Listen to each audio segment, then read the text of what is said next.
عزیزان گرامی وقار، آج کی محفل پاک میں رسول پاک صلی اللہ تعالی علیہ وسلم کی میلاد سے مناسبت ان محافل میں ہمارا موضوع سخن ہوگا، کون دیتا ہے دینے کو منہ چاہیے، کون دیتا ہے دینے کو منہ چاہیے، دینے والا ہے سچا ہمارا نبی۔ عزیزان گرامی وقار، جود و سخا، فیاضی، عطائی، یہ انسان کی اعلیٰ خصال میں سے ہے، سب سے اعلیٰ اخلاق میں سے ہے۔ بخالت، کنجوسی کا اپوزٹ ہے جود و سخا، جس کو آپ کہیں بڑا سخی آدمی ہے، بڑا غنی آدمی ہے، بڑا فیاض آدمی ہے۔ دنیا کے سارے سخاوت کرنے والوں کو ایک پلے پر رکھیں، وہ رسول پاک صلی اللہ تعالی علیہ وسلم کی سخاوت کے ایک دستے پاک کا مقابلہ نہیں کر سکتے۔ رسول پاک صلی اللہ تعالی علیہ وسلم اللہ رب العزت کے بعد پوری کائنات میں سب سے زیادہ اجود الاجودین ہیں، یعنی سب سے زیادہ سخاوت کرنے والے ہیں۔ اور یقیناً آپ کی یہ صفت صرف آپ کی ظاہری حیات تک نہیں بلکہ صبح قیامت تک جاری رہے گی۔ نبی کونین صلی اللہ تعالی علیہ وسلم سخی ہیں، تھے اور قیامت تک رہیں گے۔ رسول پاک صلی اللہ تعالی علیہ وسلم کی طبیعت میں عطا کرنے کا، لوگوں کو بخش دینے کا، بہت ساری چیزیں یوں ہی ہبا کر دینے والا معاملہ حضور کی زندگی میں کثرت سے دیکھا گیا ہے۔ اسی لیے میں نے اس سے قبل والی گفتگو میں بھی آپ سے کہا تھا، بھری جنت ہبا کر دیں، نبی مختار کل ہیں، جسے جو چاہیں عطا کر دیں۔ صحابہ اکرام رضوان اللہ تعالی علیہ مجمعین نے حضور صلی اللہ تعالی علیہ وسلم کے جود و سخا کو روایت کیا ہے، کتابوں میں لکھا ہے، حدیثیں بیان کی گئی ہیں۔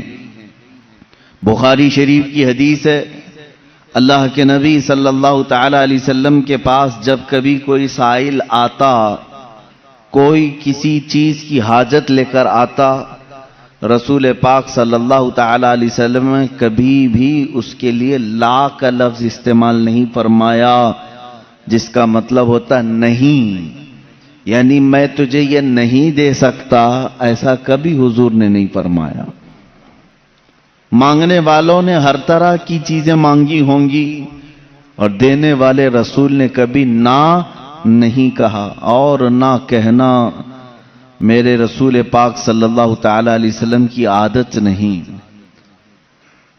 حضور اکرم صلی اللہ تعالی علیہ وسلم کے پاس لوگوں کے مانگنے کا جو انداز ہمیں کتابوں میں ملتا ہے، وہ صرف پیسے مانگنے کا اور مال مانگنے کا نہیں۔ ہمارے ہاں دنیا میں ہم اور آپ سخی بنیں گے اگر کن چیزوں میں؟ جو مال ہمارے پاس ہے یہ دے کر کے ہی سخی کہلائیں گے۔ آپ کے پاس پیسے زیادہ تھے، آپ بانٹ رہے ہیں، سخی کہلائیں گے۔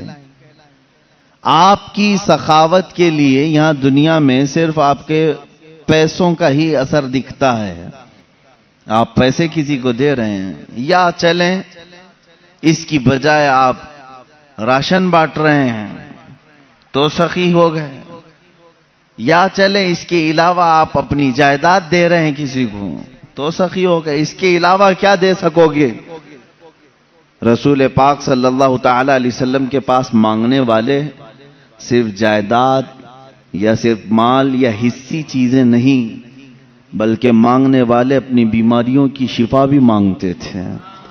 اللہ کے نبی صلی اللہ تعالی علیہ وسلم وہ بھی دے رہے ہیں۔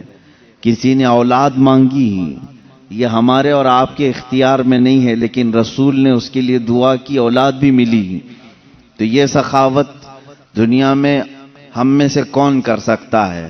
کوئی آئے اگر بچہ مانگنے کے لیے، اولاد مانگنے کے لیے، تم یہی کہو گے کہ مال ہے میرے پاس، مال دے دیتا ہوں، اولاد دینا میرا کام نہیں۔ رسول پاک صلی اللہ تعالی علیہ وسلم کے پاس جن لوگوں نے ان چیزوں کا سوال کیا، حضور نے انہیں نہ نہیں کہا، ان کے لیے دعائیں فرمائی۔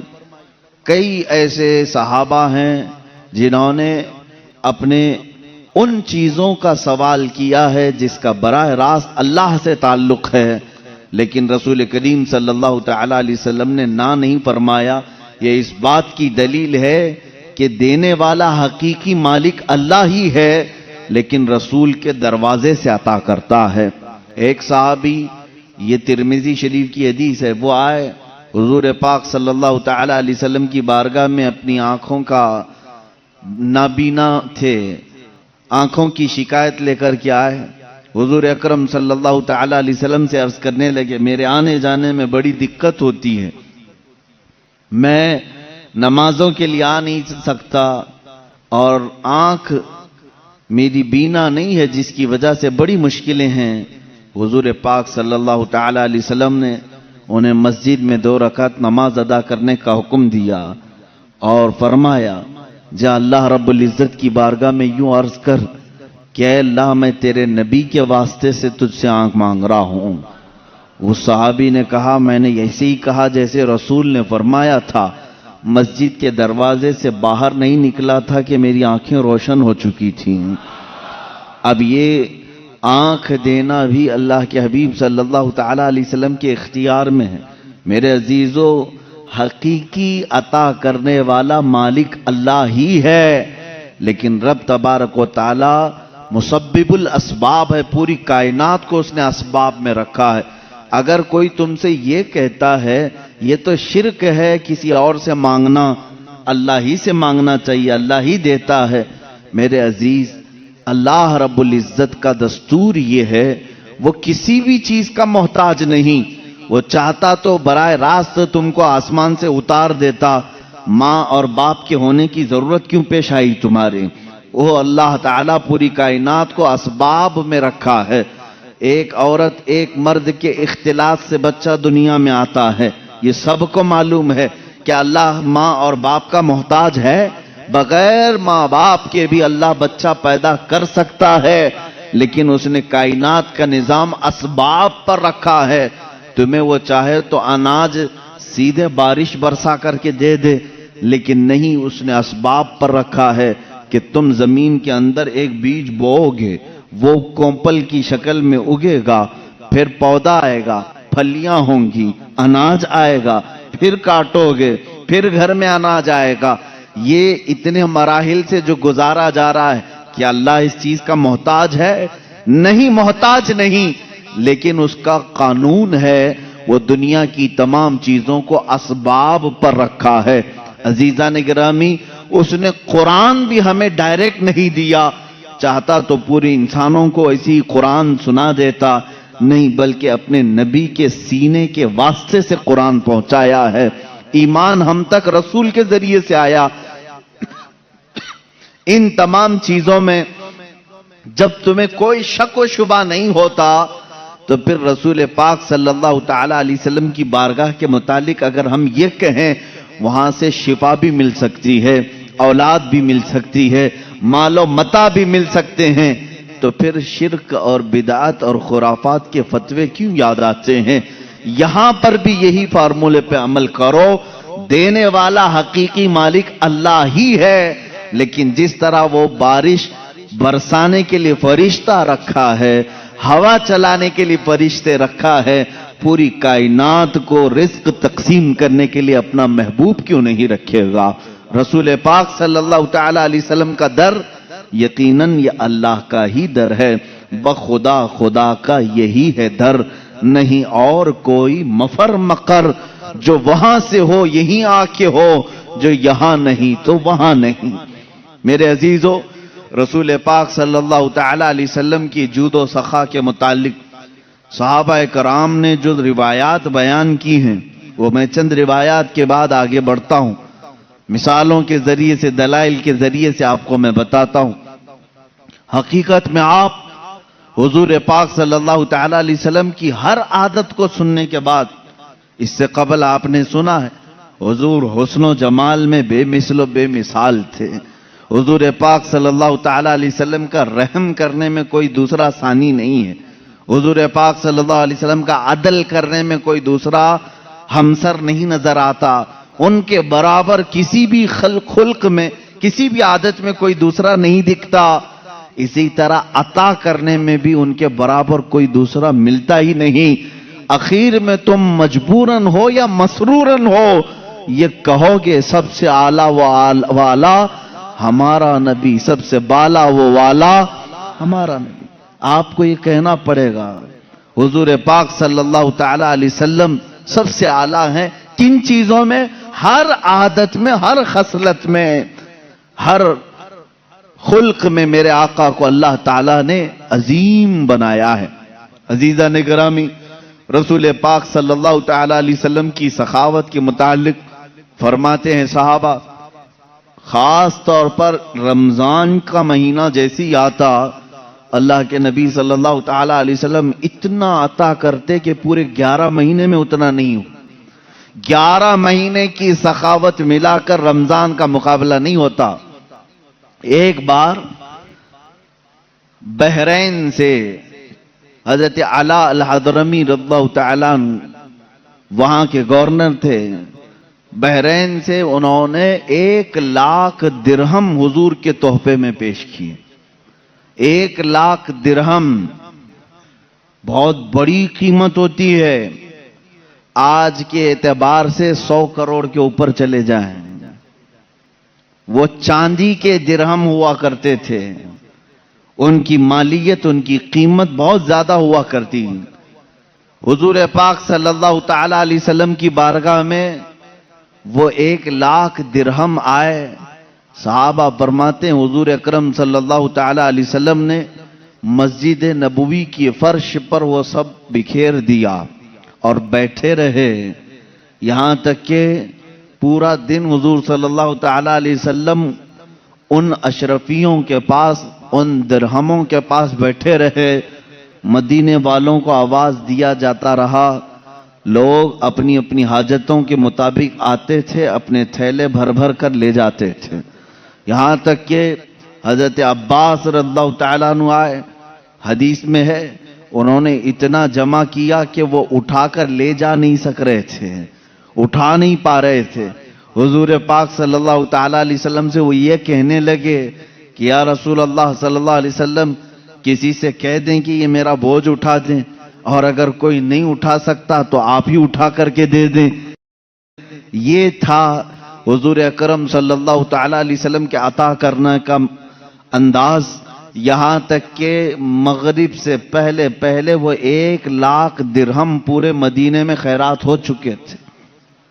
1,00,000 درہم رسول پاک صلی اللہ تعالی علیہ وسلم نے پورے عطا کر دیے، پورے عطا کر دیے۔ میرے عزیزو، بانٹنے والا اس زمانے میں جتنا بھی ہو، ہم میں سے کوئی ہو، لیکن سخاوت کے اس اعلیٰ مقام کے ایک چھوٹے سے حد تک ہم نہیں پہنچ سکتے۔ ہم اپنا پہلے دیکھیں اس کے بعد، اور حکم بھی یہی ہے۔ لیکن رسول پاک صلی اللہ تعالی علیہ وسلم ایک مرتبہ آپ کے پاس 10 اشرفیاں آئیں، سونے کی اشرفیاں، اور ان میں سے 6 تقسیم ہو گئی، 4 ابھی نہیں تقسیم ہوئی تھی۔ حضرت عائشہ صدیقہ رضی اللہ تعالیٰ عنہ فرماتی ہیں وہ 4 گھر میں تھیں تو رات بھر حضور پاک صلی اللہ علیہ وسلم آرام ہی نہیں کیے، صبح تک جاگتے رہے۔ حضرت عائشہ فرماتی ہیں میں نے عرض کیا یا رسول اللہ صلی اللہ تعالی علیہ وسلم اگر یہ بھی تقسیم کرنا ہے تو صبح کوئی نہ کوئی حاجت مند آ جائے گا، اسے تقسیم کر دیں۔ حضور اکرم صلی اللہ تعالی علیہ وسلم فرماتے ہیں عائشہ مجھے ڈر لگتا ہے کہیں صبح ہونے سے پہلے میری موت نہ آ جائے اور میرے گھر میں یہ 4 درہم پڑے رہ جائیں۔ یہ اللہ کے نبی صلی اللہ تعالی علیہ وسلم کے عطا کرنے والا معاملہ تھا۔ ایک بار حضرت عائشہ صدیقہ رضی اللہ تعالیٰ عنہ فرماتی ہیں یہ آخری زمانہ ہے میرے آقا صلی اللہ علیہ وسلم کا، گھر میں تشریف لائے اور ارشاد فرمانے لگے میری ازواج مطہرات میں سے جس کے پاس بھی سونا یا چاندی ہے اگر وہ چاہے تو اللہ کی بارگاہ میں صدقہ کر دے۔ اپنی بیویوں کے سونے چاندی کو خیرات صدقہ کرنے کے لیے حضور اکرم صلی اللہ علیہ وسلم نے فرمایا۔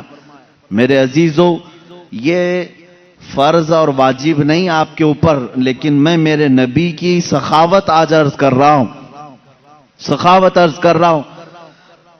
ازواج مطہرات نے پوچھا یا رسول اللہ صلی اللہ تعالی علیہ وسلم، کیا آج سے آپ کی بیویوں پر سونا چاندی پہننا حرام ہو گیا؟ کیا ہم گھروں میں سونا چاندی نہیں رکھ سکتی؟ جواب سنیں، میرے آقا صلی اللہ علیہ وسلم ارشاد فرماتے ہیں یقیناً تم رکھ بھی سکتی ہو، پہن بھی سکتی ہو۔ سونا اور چاندی زیورات تمہارے لیے حلال ہیں، رکھ بھی سکتی ہو، پہن بھی سکتی ہو، مگر تمہارے شوہر محمد صلی اللہ تعالی علیہ وسلم اپنے متعلق فرماتے ہیں میرا یہ ارادہ ہے، میری یہ تمنا ہے کہ میں دیکھ رہا ہوں میرا آخری وقت آ چکا ہے، میں اپنے رب کے حضور جانے والا ہوں، تو میری یہ تمنا ہے کہ میں اس حال میں اللہ سے ملاقات نہ کروں کہ دنیا میں میرے گھر میں سونا اور چاندی پڑا ہوا ہو۔ میں سونے اور چاندی کا مالک بن کر کے اللہ کی بارگاہ میں نہیں جانا چاہتا، میں فقیرانہ زندگی میں اللہ کی حضور حاضر ہونا پسند کرتا ہوں۔ یہ رسول کریم صلی اللہ تعالی علیہ وسلم کے وہ اخلاق کریمانہ ہیں۔ عزیزان گرام وقار، پوری زندگی پاک آپ دیکھیں، مال سے محبت میرے آقا صلی اللہ علیہ وسلم نے نہیں فرمائی۔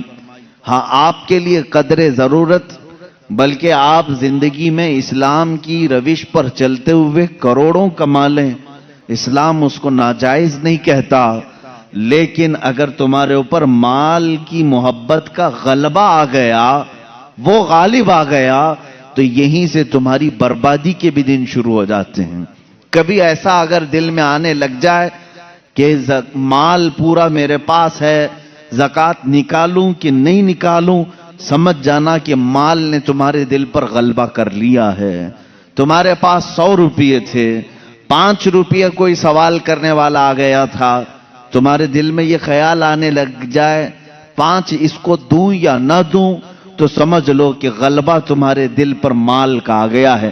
95 پر پھر تم یعنی کانے نہیں ہو، قناعت نہیں کر رہے ہو، صبر نہیں ہے تمہیں، 5 کے جانے پر بھی صبر دل میں نہیں آ رہا ہے، تو سمجھ لو کہ دل میں محبت مال کے غلبہ پا چکا ہے۔ یہی سے برائیوں کے اثرات شروع ہوتے ہیں۔ جس دنیا کی اور جس مال کی مذمت شریعت میں آئی ہے وہ ہر مال کی نہیں ہے۔ آپ کماؤ، خوب کماؤ، لیکن ایسے ہی جیسے سمندر میں کشتی تیرتی ہے، سمندر میں کشتی تیرتی ہے، جب تک کشتی پانی کے اوپر چل رہی ہے اس کی زندگی، اس کی بقا ہے، لیکن پانی اگر کشتی کے اندر آ گیا تو پانی میں وہ کشتی غرق ہو جاتی ہے، ڈوب جاتی ہے۔ تم دنیا میں رہو، تم دنیا میں رہو، مال جتنا چاہے کما لو، لیکن تمہارے اندر دنیا آ گئی تو ڈوب جاؤ گے، غرق ہو جاؤ گے۔ اب یہ کیسے پتا چلے گا کہ میرے اندر دنیا بھر گئی ہے یا نہیں بھری؟ یہ تمہارے اٹھنے والے ہاتھ ہی بتائیں گے، یہ تمہارے دینے والے ہاتھ ہی بتائیں گے کہ جب جب ضرورت مند تمہارے پاس آتا ہے تو تمہارے پاس مال ہونے کے باوجود تم اسے دینے کا خیال کرتے ہو یا نہیں کرتے ہو۔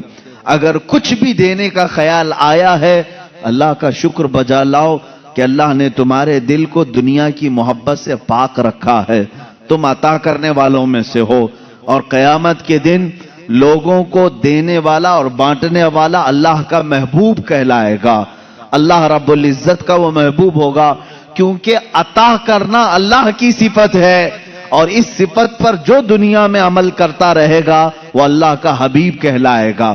قیامت کے دن وہ پاکوں میں اور انعام پانے والوں میں شمار ہوگا۔ آج ان حالات سے ہم گزر رہے ہیں، ہم دیکھتے ہیں پریکٹیکلی دینے والے جو معاملات ہیں، اگر دل پر تمہارے بوجھ لگتا ہے کسی کو دے کر کے، یا پھر دینے کے بعد احسان جتانے والا جذبہ آتا ہے، سمجھ لو کہ تمہیں دنیا نے جکڑ رکھا ہے، تمہیں دنیا نے اپنے گھیرے میں لے رکھا ہے۔ حضور پاک صلی اللہ تعالی علیہ وسلم کی بارگاہ میں صحابہ نے سوال کیا تھا، دنیا میں طاقتور چیز کیا ہے؟ تو یہ حدیث لمبی ہے، آپ نے فرمایا تھا کہ دنیا میں بہت طاقتور چیز پہاڑ ہیں، لوہا ہے۔ حضور پاک صلی اللہ علیہ وسلم نے فرمایا لوہا ہے۔ صحابہ نے کہا کیا اس سے بھی زیادہ سخت کوئی چیز ہے؟ کہا اس سے زیادہ سخت آگ ہے، آگ لوہے کو بھی جلا دیتی۔ کہا آگ سے بھی زیادہ سخت کوئی چیز ہے دنیا میں؟ کہا پانی ہے، پانی آگ کو بجھا دیتا ہے۔ پانی سے بھی زیادہ طاقت کسی کے پاس ہے؟ آپ نے فرمایا ہوا کے اندر ہے۔ ہوا دنیا کی سب سے زیادہ طاقتور، اور وہ بڑی بڑی چیزوں کو اکھاڑ پھینکتی ہے اگر جوش میں آ جائے۔ اس کے سامنے کیا درخت، کیا عمارتیں، سب ہیچ ہیں۔ پانی وہ تباہی نہیں لا سکتا جو ہوا لا سکتی۔ پھر صحابہ نے پوچھا کیا ہوا سے بھی زیادہ سخت اور طاقتور کوئی ہے؟ اب اللہ کے نبی صلی اللہ علیہ وسلم نے فرمایا ہاں ایک چیز ہے اور اس سے زیادہ طاقتور کوئی چیز نہیں۔ پوچھا صحابہ نے وہ کیا ہے؟ حضور پاک صلی اللہ تعالی علیہ وسلم فرماتے ہیں ہواؤں سے زیادہ طاقتور وہ ہاتھ ہے کہ اس سے دے تو دوسرے کو خبر نہ ہو۔ وہ ہاتھ سب سے زیادہ طاقتور ہے کہ بند مٹھی میں دیا، دوسرے ہاتھ کو خبر نہیں ہوئی۔ وہ دنیا کا سب سے طاقتور ترین ہاتھ ہے۔ یہ اخلاص کے ساتھ جو اللہ کی بارگاہ میں دیا گیا ہے وہ ہاتھ قیمتی ہے۔ عزیزان گرامی وقار، سخاوت انسان کے لیے کیا درجہ رکھتی ہے حدیث سے سن لو۔ حضور صلی اللہ تعالی علیہ وسلم نے فرمایا سخاوت جنت کے درختوں میں سے ایک درخت ہے۔ کیا ہے؟ درخت ہے سخاوت۔ سخاوت تو کوئی ہارڈ لفظ میں نہیں کہہ رہا ہوں، سب کو معلوم ہے۔ دینے والے آدمی کو، اس کو دانی آپ کہتے ہو اپنی زبان میں، بہت دانی ہے، دیالو ہے یا فیاض ہے یا سخی ہے۔ سخاوت جنت کے درختوں میں سے ایک درخت ہے اور اس کی شاخیں دنیا میں پھیلی ہوئی ہیں۔ یہ حدیث ہے۔ حضور صلی اللہ علیہ وسلم فرماتے ہیں اب دنیا میں جس نے اس کی شاخ پکڑ لی، جو دنیا میں سخاوت کیا، گویا کہ اس درخت کی شاخ کو اس نے پکڑ لیا۔ میرے آقا فرماتے ہیں یہ شاخ اسے اپنی جڑ تک جنت میں لے جائے گی۔ وہ پکڑ لیا ہے شاخ کو اور یہ شاخ اسے اپنی جڑ جو جنت میں درخت ہے وہاں تک لے جائے گی۔ اور میرے آقا صلی اللہ علیہ وسلم نے فرمایا بخالت، کنجوسی، مال کو دبا کر کے رکھنا، اس کے بھی 3 درجے ہیں الگ الگ۔ بخالت الگ الگ قسم کی ہے۔ ایک بخالت تو یہ ہے کہ اپنے پہ تو خرچہ کرتا ہے لیکن دوسروں کو نہیں دیتا۔ اپنے پہ خرچ کرتا ہے دوسروں کو نہیں دیتا، یہ بھی بخیل ہے۔ ایک اس سے بھی اعلیٰ قسم کا بخیل ہے، ڈینجر قسم کا کنجوس، نہ دوسروں پہ خرچ کرتا ہے نہ اپنے پہ خرچ کرتا ہے۔ وہ پھر کیوں مال کماتا ہے؟ وہ ایسا ہی کتا ہے جو بیل کے چارے پہ بیٹھا ہوا ہے۔ بیل کے چارے پہ بیٹھنے والا کتا معلوم ہے؟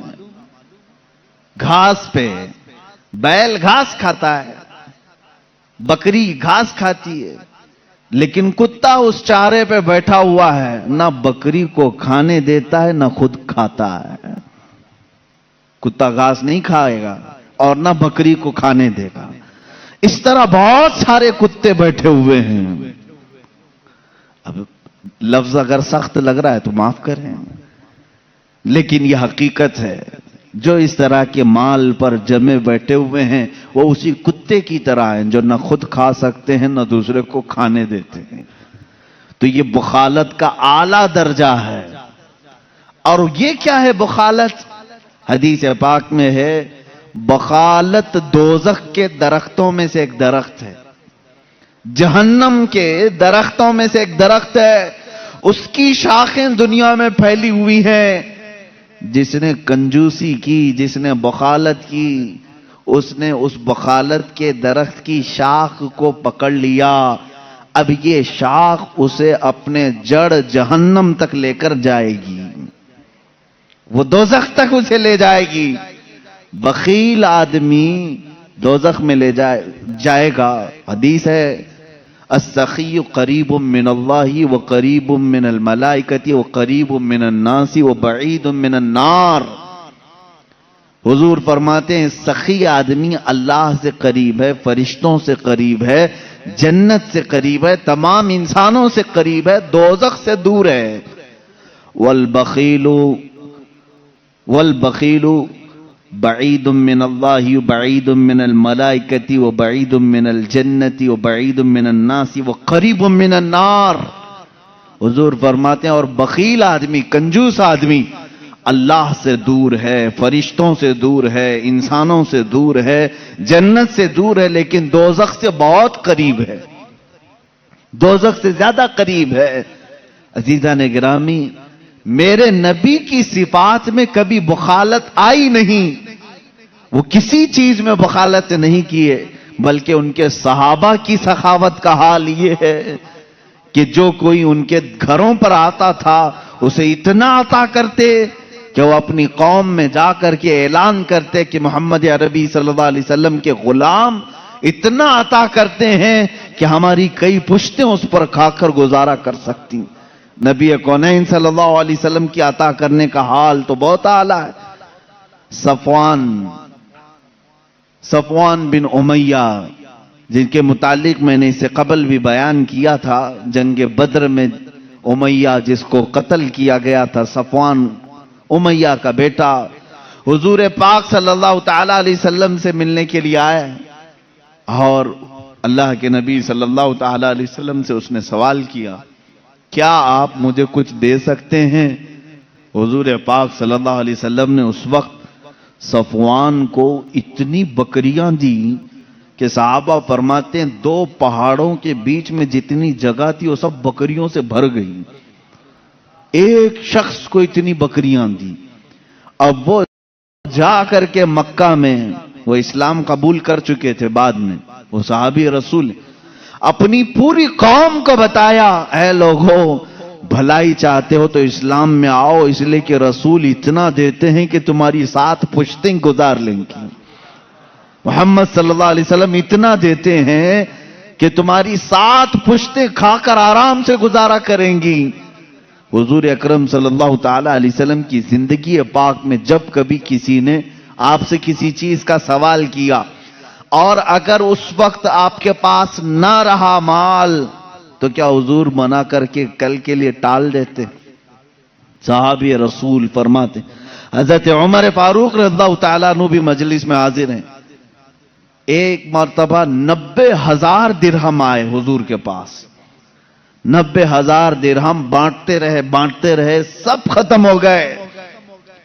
ایک عورت تاخیر سے آئی، اس نے کہا یا رسول اللہ صلی اللہ علیہ وسلم، میں مدینے کی غریب عورت ہوں، سنا ہے آج مال بانٹا جا رہا ہے، مال تقسیم کیا جا رہا ہے، مجھے بھی کچھ عطا کریں. حضور پاک صلی اللہ علیہ وسلم نے فرمایا سب بٹ گیا ہے، یہ نہیں فرمایا کہ اب کیا دوں گا، ہو گیا چلو ختم ہو گیا. نہیں، رسول کریم صلی اللہ تعالی علیہ وسلم نے حضرت عمر سے فرمایا، کہا اے عمر کیا مجھے 2 دن کے لیے قرضہ مل سکتا ہے؟ قرض میں کچھ درہم مل سکتے ہیں؟ کہا رسول پاک صلی اللہ تعالی علیہ وسلم نے ایک شخص سے قرض لیا، قرض لے کر کے اس خاتون کو جتنی ضرورت تھی وہ پورا مال دیا اور قرض خواہ سے کہا کہ تیرا ذمہ میرے اوپر ہے، میں تیرا قرض ادا کروں گا. ایک مرتبہ نہیں کئی مرتبہ ایسے معاملات آئے. اللہ کے نبی صلی اللہ تعالی علیہ وسلم کے پاس اگر کوئی اس حال میں آیا کہ آپ کے پاس کچھ نہیں ہو، آپ نے قرض لیا اور اسے نہ نہیں کہا، نہ کہنا میرے رسول کی عادت ہی نہیں. حضور پاک صلی اللہ تعالی علیہ وسلم نے اسے عطا کیا. حضرت ابو ہریرہ رضی اللہ تعالیٰ عنہ کا حال سنیں. سیدنا ابو ہریرہ یہ وہ صحابی ہیں جو اصحاب صفہ میں سے تھے. اصحاب صفہ ان صحابہ کو کہتے ہیں جو اپنا گھر بار سب چھوڑ کر کے بارگاہ رسول میں رہتے تھے. مسجد نبوی سے لگ کر کے ایک کٹا تھا جس پر ایک چھوٹی سی چھت بنائی گئی تھی چھپر کی، اس کے نیچے 70 صحابہ رہتے تھے. ان کا گھر بھی وہی تھا, ان کی کل جہاں وہی تھی. ان کا کھانا پینا کیا تھا؟ حضور پاک صلی اللہ تعالی علیہ وسلم کی بارگاہ میں کچھ بھی صدقہ آ جائے تو یہی 70 صحابہ کو حضور پیش کر دیتے. حضور صدقہ نہیں استعمال فرماتے. حضرت ابو ہریرہ فرماتے ہیں ایک مرتبہ ایسا ہوا کہ 2 دن تک کھانے کو کچھ آیا ہی نہیں, کچھ نہیں ملا. حضرت ابو ہریرہ کہتے ہیں میں مسجد سے باہر نکل آیا روڈ پر, یعنی راستے پر, میں یہ دیکھنے کے لیے کہ حضور اگر باہر نکلیں گے تو پیٹ کو کچھ راحت مل جائے گی. کیسی راحت؟ کھانے کی نہیں. حضرت ابو ہریرہ فرماتے ہیں صحابہ کا معمول یہ تھا اگر شدت کی بھوک لگتی تو کیا کرتے تھے جانتے؟ چہرے رسول کو دیکھتے تھے. حضرت ابو ہریرہ کہتے ہیں حضور کو دیکھنے سے بھوک کا اثر کم ہوتا تھا. میں انتظار میں کھڑا رہا, رسول پاک صلی اللہ تعالی علیہ وسلم تشریف لائیں, جلوہ جہاں آرا کی زیارت کروں اور پیٹ کے درد یعنی بھوک کی شدت کو کم کروں. کہتے ہیں میری خواہش ہی ہوئی تھی کہ میرے آقا اپنے دروازے سے باہر تشریف لائے.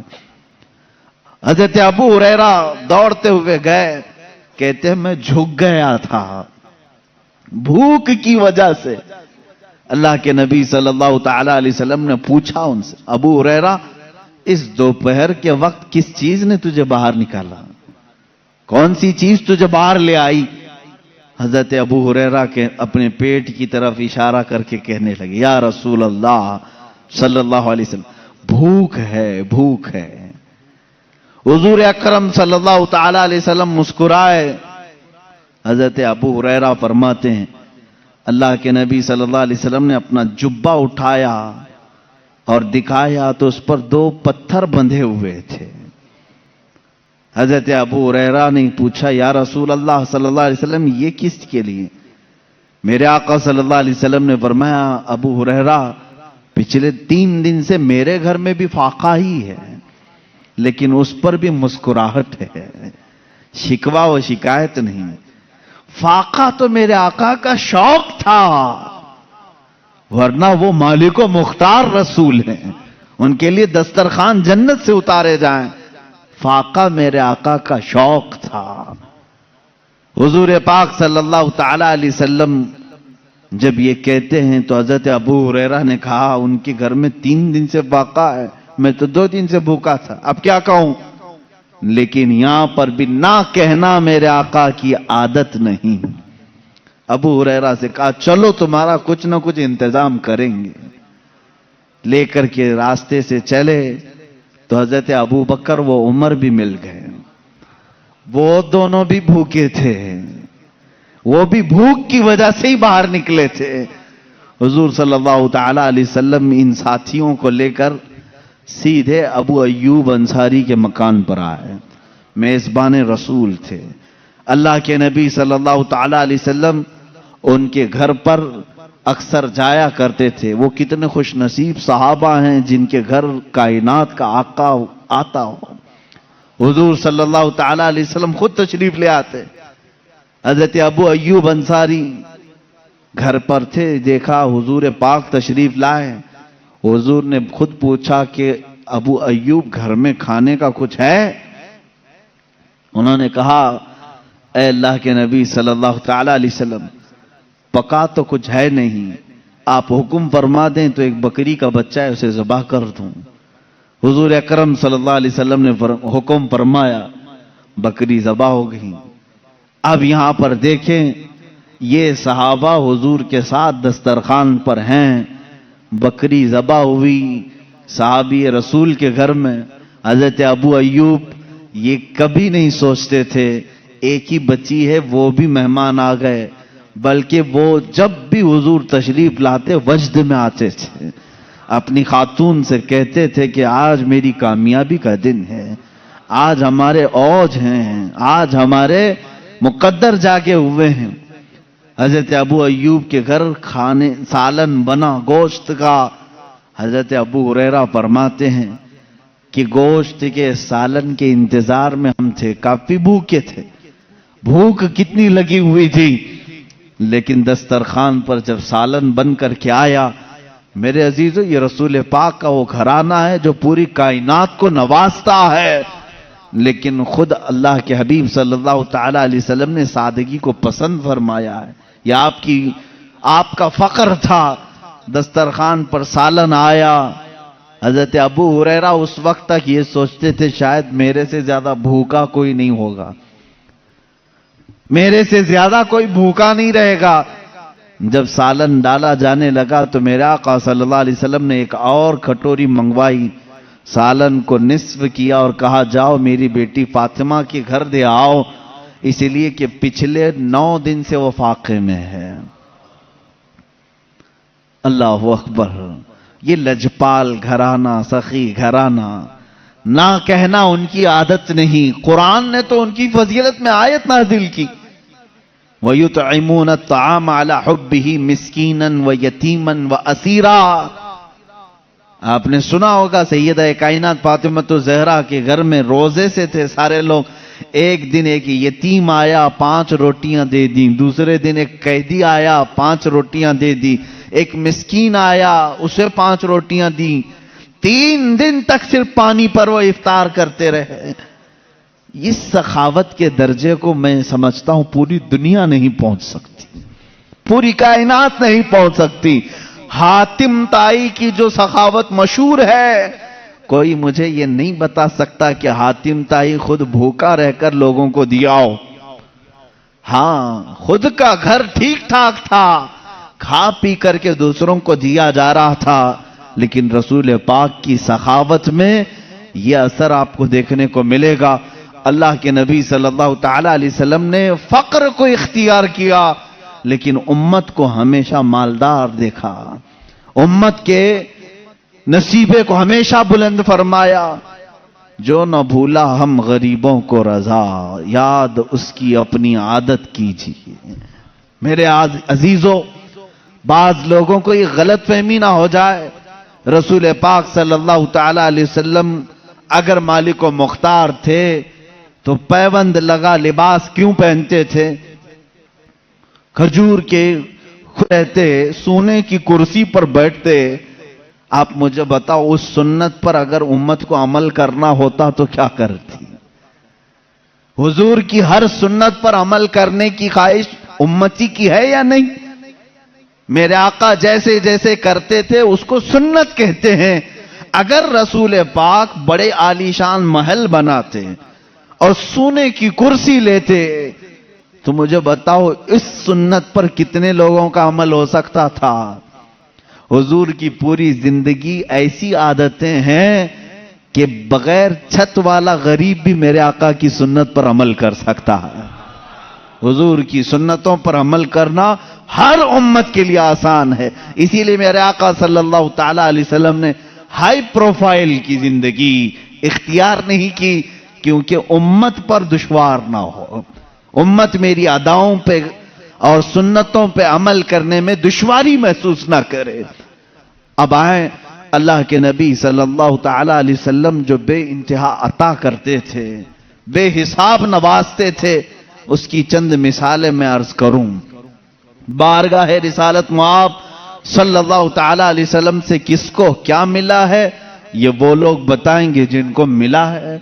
صحابہ اکرام رضوان اللہ تعالی علیہم اجمعین کی عادت یہ تھی، بیمار ہوں تو رسول پاک کے پاس آ جاتے، اپنی پیٹ کے درد کی شکایت لے کر آئے، کوئی آنکھوں کی نابینا ہونے کی شکایت لے کر آئے، کوئی زبان کے گونگا ہونے کی شکایت لے کر کے آئے، اور ہر ایک کو میرے آقا صلی اللہ علیہ وسلم نے عطا کر کے بھیجا ہے۔ پیٹ کے درد والے کو پیٹ کے درد سے شفا، اور گونگے کو زبان، نابینا کو آنکھیں، لنگڑے شخص کو پاؤں، یہ تمام چیزیں رسول کریم صلی اللہ تعالی علیہ وسلم کے دربار سے عطا کی گئی۔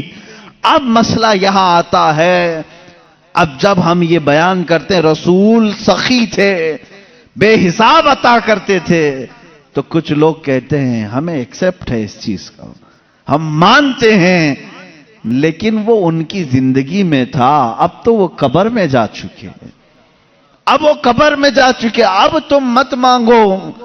تو اس لیے اب میں اپنے ٹاپک کو بعد وفات حضور کی سخاوت پر ہی کہنا چاہوں گا۔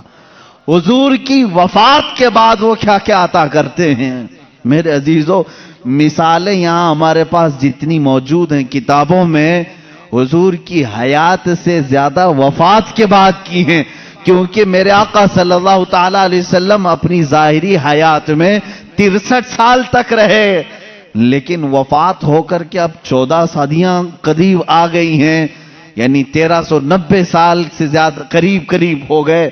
اللہ کے حبیب صلی اللہ تعالی علیہ وسلم کی اتنے لمبے عرصے میں کیا امت کو کبھی کچھ نہیں ملا وہاں سے؟ جس کو نہیں ملا ہوگا وہ الگ بات ہے، لیکن جن کو ملا ہے وہ وقت کے تاجدار ہیں، محدثین ہیں، فقہاء ہیں، علماء ہیں، جن کے جھوٹ بولنے کے متعلق کبھی امت تصور نہیں کر سکتی۔ اتنے سارے لوگوں نے روایات کیا ہے میرے آقا صلی اللہ تعالی علیہ وسلم کی عطا کے سلسلے میں۔ حافظ الحدیث محمد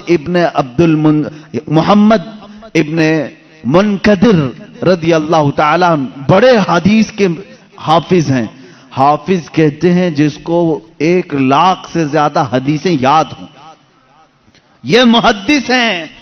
حافظ محمد رحمہ اللہ یہ فرماتے ہیں مدینہ طیبہ میں ہم رہتے تھے، میرے باپ کے پاس ایک شخص نے 80 دینار یا 80,000 جو بھی ہے 80 دینار امانت کے طور پر رکھا، اور وہ تجارت کی غرض سے یا پھر کسی کام کی غرض سے باہر چلا گیا، اور اس نے میرے باپ سے کہا تھا کہ جب میں آ جاؤں تو مجھے میری امانت واپس کر دینا، لیکن جب تک تیرے پاس ہے چاہے تو استعمال کر لینا۔ اجازت اگر دیا ہے امانت دار تو آپ امانت کا استعمال کر سکتے ہیں، لیکن جب وہ واپس آئے تو اسے امانت لوٹا دی جائے۔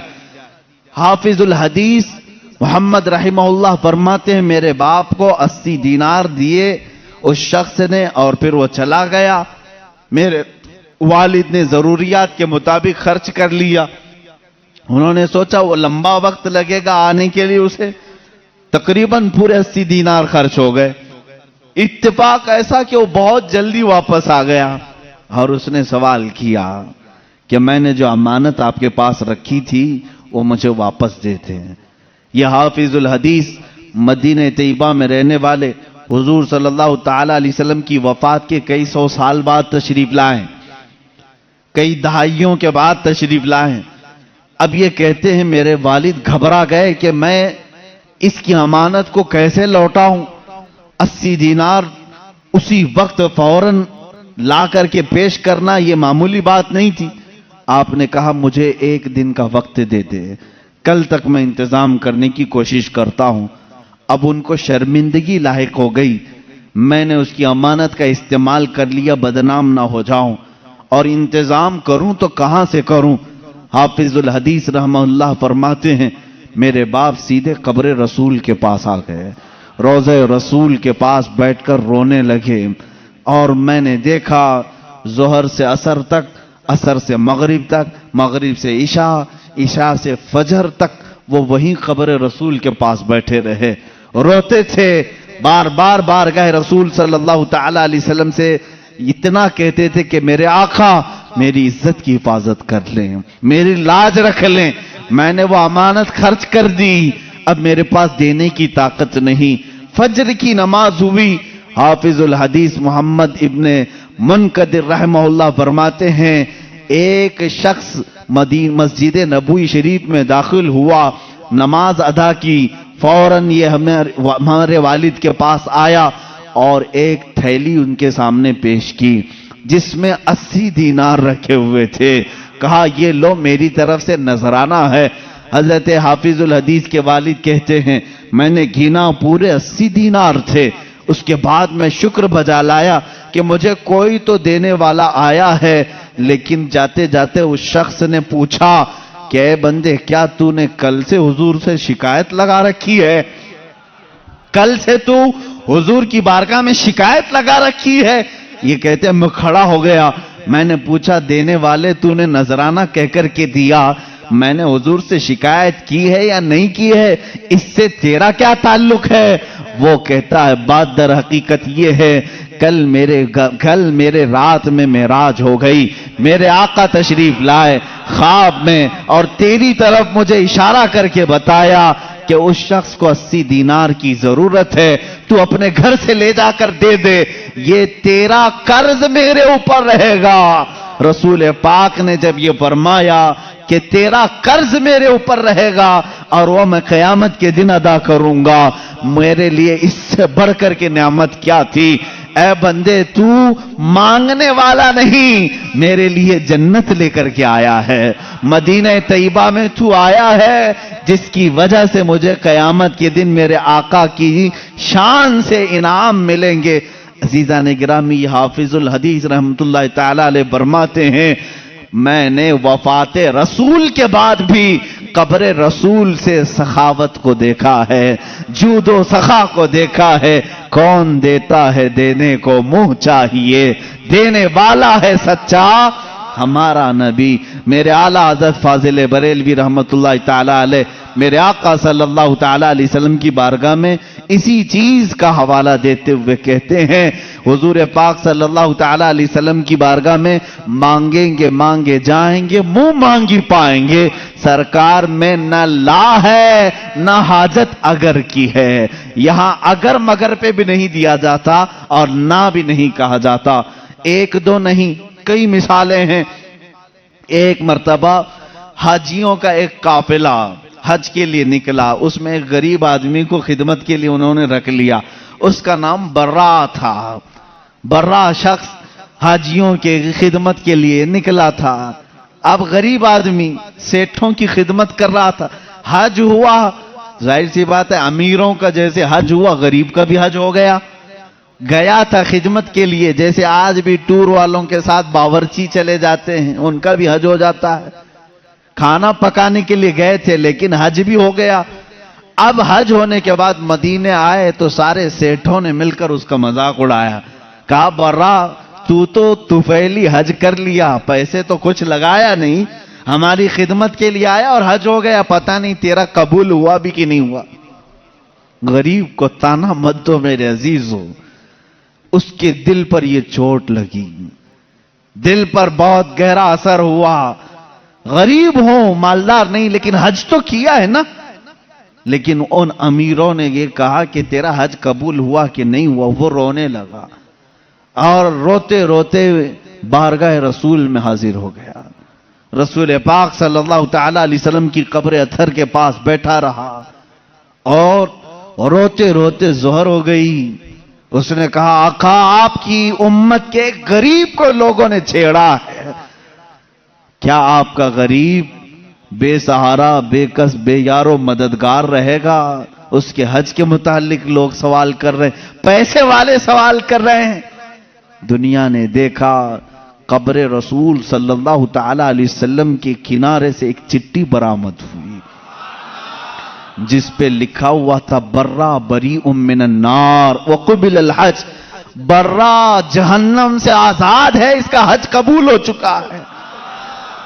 جو لوگ بیان کیے انہوں نے دیکھا لیکن کسی کو یہ نہیں خبر کہ چٹھی آئی کہاں سے۔ میرے عزیزو، فقہاء، محدثین، علماء، اساتین ملت، سلف صالحین کا عقیدہ یہ تھا یا رسول اللہ تو زندہ ہے واللہ، تو زندہ ہے واللہ، میری چشم عالم سے چھپ جانے والے میرے آقا صلی اللہ تعالی علیہ وسلم آج بھی جود و نوال کے بادشاہ ہیں، سخاوت کے اعلیٰ ترین منصب پر فائز ہیں، آج بھی وہ اسی طرح دیتے ہیں جیسے کل دیا کرتے تھے اور صبح قیامت تک نوازتے رہیں گے۔ عزیزان گرامی وقار، رسول کریم صلی اللہ تعالی علیہ وسلم کے دربار سے جو کچھ بھی عطا کیا گیا ہے وہ ایک دو مثالیں نہیں۔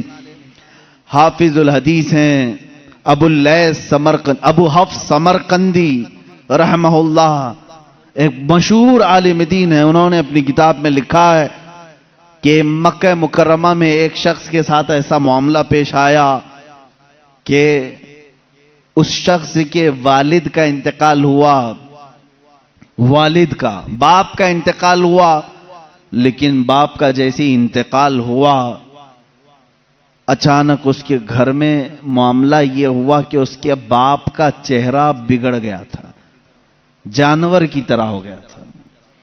اب میت کا چہرہ اگر بگڑ جائے، گدھے کی طرح دکھے، کتے کی طرح دکھنے لگے، کیا وہ دوسروں کو زیارت کروا سکے گا؟ بیٹا جلدی سے چادر ڈال دیا اور رونے لگا کہ میرے باپ کی کون سی خطا تھی، نہیں معلوم، اللہ کا غضب ہو گیا ہے۔ اب جنازہ اٹھاؤں تو کیسے اٹھاؤں؟ لوگ ہمیشہ تانا ماریں گے، ہمیشہ یہ کہیں گے کہ فلاں کا باپ مرنے کے وقت بگڑے ہوئے چہرے کے ساتھ دنیا سے گیا ہے، اللہ کا عذاب آیا تھا۔ گھر کے دروازے بند کر دیا، گھر والوں میں بیٹھ کر کے اس نے کہا کسی کو خبر نہ کرنا، گھر میں ہی گڑھا کھود کر یہیں دفن کر دیں گے۔ روتے ہوئے چادر ڈال کر بیٹھا ہے۔ وہ بیٹا بڑا غمگین تھا۔ تھوڑی دیر کے بعد گھر کے پیچھے والے دروازے کا کواڑ کھلتا ہے، ایک بزرگ گھر کے اندر آتے ہیں، ان کے چہرے پر چادر ہے۔ وہ سیدھے چلتے چلتے اس مرے ہوئے آدمی کے پاس آئے، چادر ان کے سر سے ہٹائی، اپنا ہاتھ اس کے چہرے پر پھیرا، پھر چادر ڈال دی اور اس بیٹے کے پاس آئے، پوچھا کہ کیا بات ہے، کیوں غم کر رہا ہے، کیوں رو رہا ہے؟ کہا آپ کون ہیں، کہاں سے آئے؟ میں تو نہیں جانتا، لیکن بات تو یہ ہے کہ میرے باپ انتقال کر گئے، ان کا چہرہ بگڑ گیا ہے، میں اسی غم میں رو رہا ہوں، اور آپ خدا کے واسطے کسی کو نہ بتائیں۔ آنے والے بزرگ نے کہا جا دیکھ تیرے باپ کا چہرہ تو سلامت ہے۔ وہ کہتا ہے میں جا کر اٹھا، چادر کو ہٹایا تو میرے باپ کا چہرہ تو چاند کی طرح چمک رہا تھا۔ ابھی میں اسی خوشی میں غم کے مارے پہلے رو رہا تھا، اب خوشی کے مارے آنسو آ گئے۔ اے اللہ، تو نے میرے باپ کی عزت رکھی، میرے گھر کی عزت رکھی، میں ابھی اسی خوشی کے آنسوؤں میں تھا۔ آنے والے وہ بزرگ واپس جا چکے تھے، دروازے تک پہنچے تھے، میں دوڑتے ہوئے گیا، ان کا دامن پکڑا، آپ نے یہ مجھ پر احسان کیا، آپ فرشتے ہو یا اللہ کے ولی ہو، کون ہو جو میرے گھر پر اتنا بڑا احسان کیا؟ آنے والے بزرگ نے کہا انا محمد رسول اللہ صلی اللہ علیہ وسلم، کہا میں محمد اللہ کا رسول ہوں۔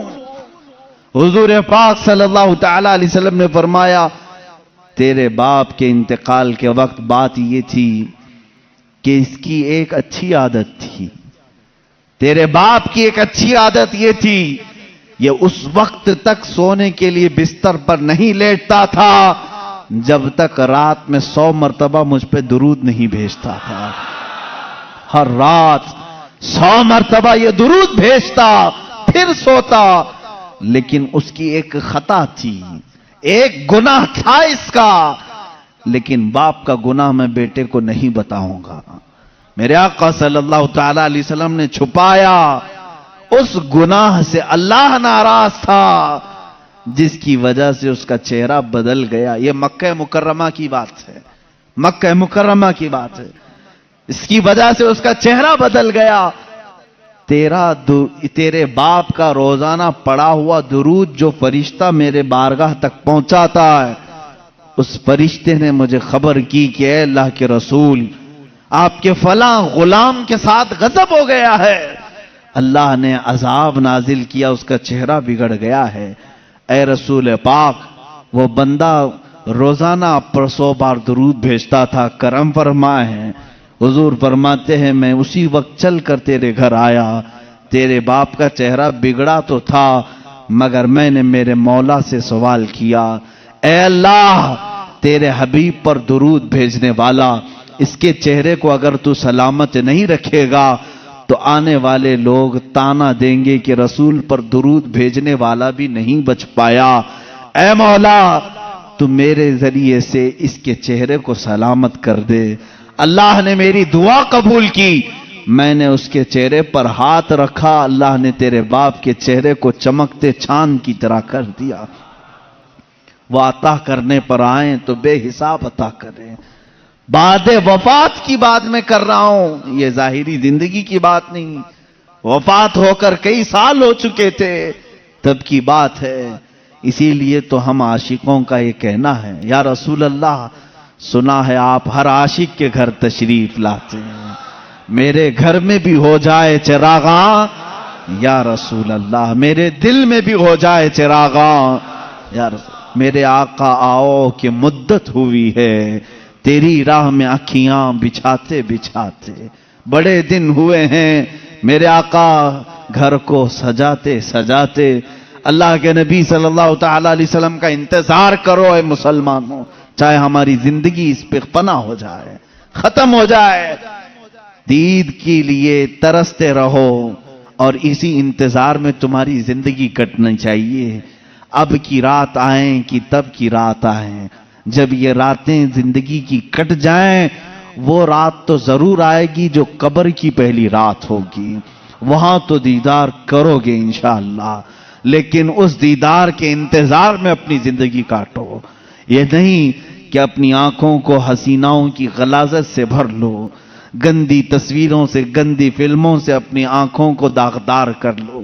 یہ نہیں، ان آنکھوں کو اللہ تعالیٰ نے تمہارے رسول کے دیدار کے لیے دیا ہے.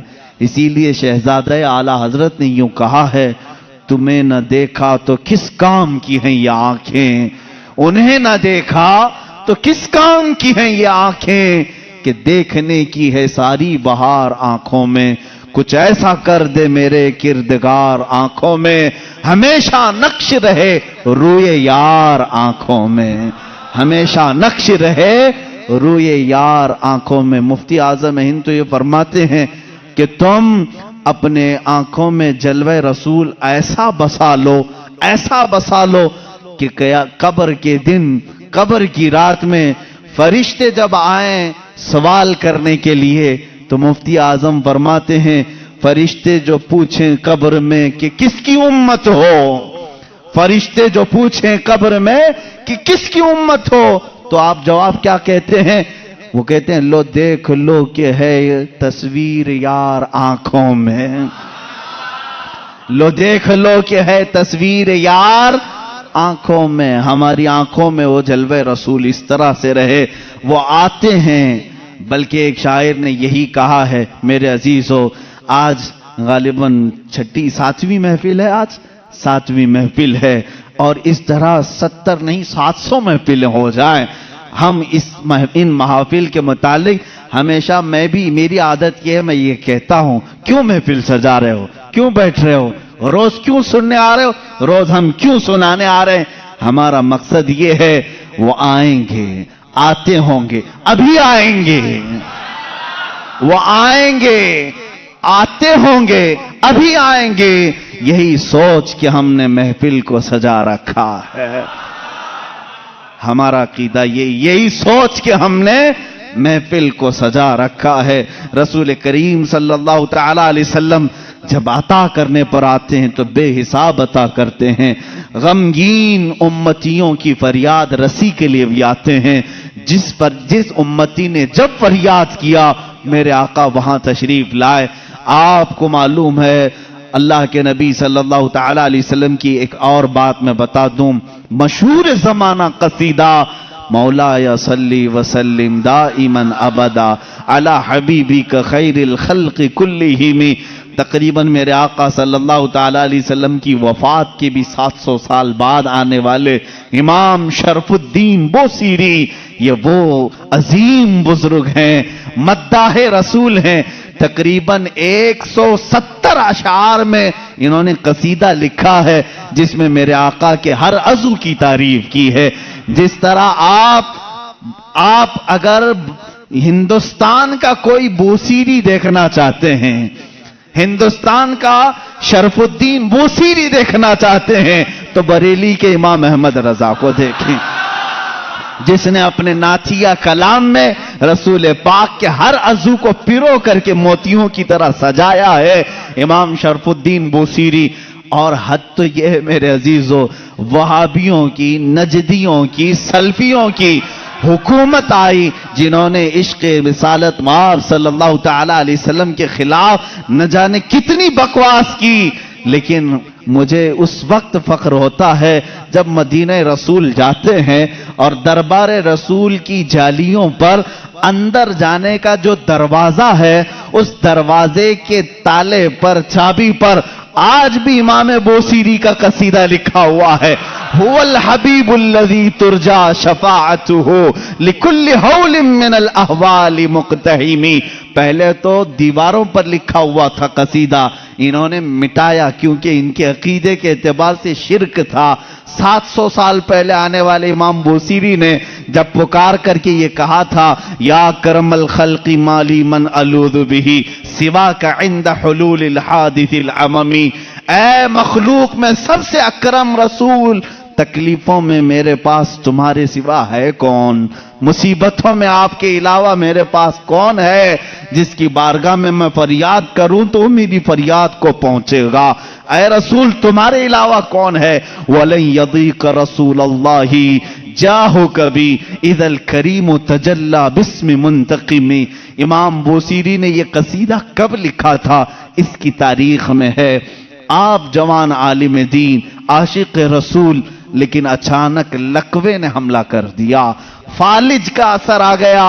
جب فالج آ جائے تو معلوم ہے جسم بیکار ہو جاتا ہے، بستر پر رہے۔ لقوے کے اثر سے ایسا کہ دوستوں نے دوستی چھوڑ دی، لوگ تو دور ہوتے ہی ہیں، بیماروں کے علاوہ گھر والوں کے علاوہ کون رہے؟ یہ بیماری لمبی ہو گئی، ہاتھ پیر اٹھتے نہیں تھے، سوتے سوتے جسم کے اندر بھی طرح طرح کی تبدیلیاں آنے لگی۔ ایک زمانہ ہو گیا ایسے بیماروں کے جب آنسو نکلتے ہیں تو سیدھے مدینے پہنچ جاتے ہیں، جن کا دنیا میں کوئی طبیب بھی نہیں، جن کا دنیا میں کوئی غم کی داستان سننے والا نہیں، جن کی دنیا میں کوئی بولی سننے والا نہیں، ایسے غریب اگر سناتے ہیں تو صرف مصطفیٰ کو سناتے ہیں، اس لیے کہ عاشقوں نے یہی کہا، یا رسول اللہ نہ کوئی عمل ہے سنانے کے قابل، نہ منہ ہے تمہارے دکھانے کے قابل، لگاتے ہیں اس کو بھی سینے سے آقا جو ہوتا نہیں منہ لگانے کے قابل۔ میرے آقا اس کو بھی سینے سے لگاتے ہیں، اس غریب کی بپتا بھی سنتے ہیں۔